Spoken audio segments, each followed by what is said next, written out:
অঙ্গনবাড়ি দিদি আর আশাকর্মী হচ্ছে বেস, যারা আমাদের ফাউন্ডেশন তৈরি করে বন্ধু, এনারা ঘর তৈরি করে দেন, তখন ঘরের ছাদ উঠে যায় 5 তলা 6 তলা 8 তলা। যদি ফাউন্ডেশন না থাকে ঘর তৈরি করা যায় না। তাই আপনাদেরকে আমি নমন করছি। আর তার সঙ্গে সঙ্গে আপনাদের 3% দিয়েছি, কিন্তু আমি দেখছি আমার কাছে সরকারি কর্মচারীর তরফ থেকে কিছু আবেদন করা হয়েছিল, আমরাও চিন্তা করছি। এখন আমরা ফেস্টিভ্যাল অ্যাডভান্স আপনাদেরকে দিয়েছি, দুর্গাপূজা যেতে দিন আমি একটু ফাইন্যান্সটা দেখে নিই। আমার কাছে এসেছিল যে ডিএর বিষয়ে একটু যদি বলতাম, এতটা গ্যাপিং রয়েছে, আমার খেয়াল আছে আপনাদেরকে ডিএ দেব, কিন্তু কত দেব এখনো বলবো না। ডিএ তো পাবেন, কিন্তু এখন বলবো না, দেব আপনাদেরকে।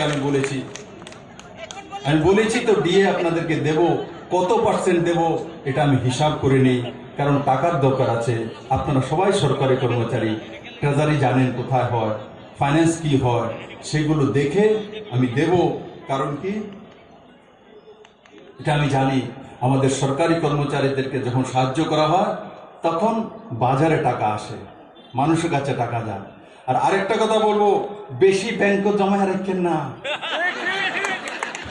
বেশি জমাইতে গেলে চিট ফান্ডে খেয়ে নিব, একবার ডুবাইছে। এই কারণে ত্রিপুরার ব্যাংকের মধ্যে 30,000 কোটি টাকা আছে, 30,000 কোটি টাকা।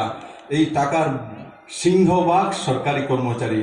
আমি বলবো তার থেকে উঠিয়ে একটু খরচাপাতি করুন। এই 20,000 টাকা কেউ রাখবেনি? কে আছে যে 20,000 টাকার মধ্যে 15,000 টাকা খরচা করে বাকিটা রাখা দিব? হাত তোলেন তো দেখি।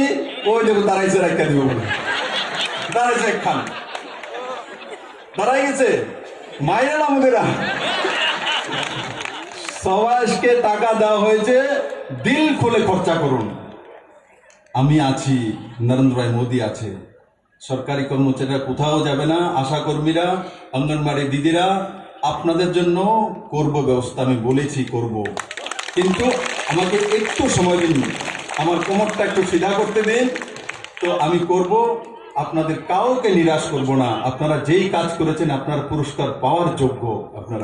আমি আপনাদেরকে সবসময় স্যালুট করি। আপনারা পাবেন, আমি তার ব্যবস্থা করব। এবার যেটা দিয়েছি, যেটা পেয়েছেন, অনেক সময় আছে কেউ চাইলে, আমি ছোটবেলায় যেমন দাঁড়ায় থাকতাম, দাঁড়ায় কোনো 15 আগস্ট বিস্কিট দিত স্কুলের মধ্যে, দেয় না 15 আগস্টের সময়? হ্যাঁ, সবাই দাঁড়াইতে বিটানা বিস্কুট দুটো করে দেয়। তো অনেকে করে কি, তা একটা তো লইছে, 2টা লিয়ে আরেকটা ভরায় দেয়, 2টা। আমি করিনি কখনো, আমার অভ্যাস নেই, কিন্তু আমার সামনে দেখতাম এটা লই এসে আবার হাতটা নিয়ে এসে আবার বাড়াই দিছে, তা আবার 2টা পেরেছে।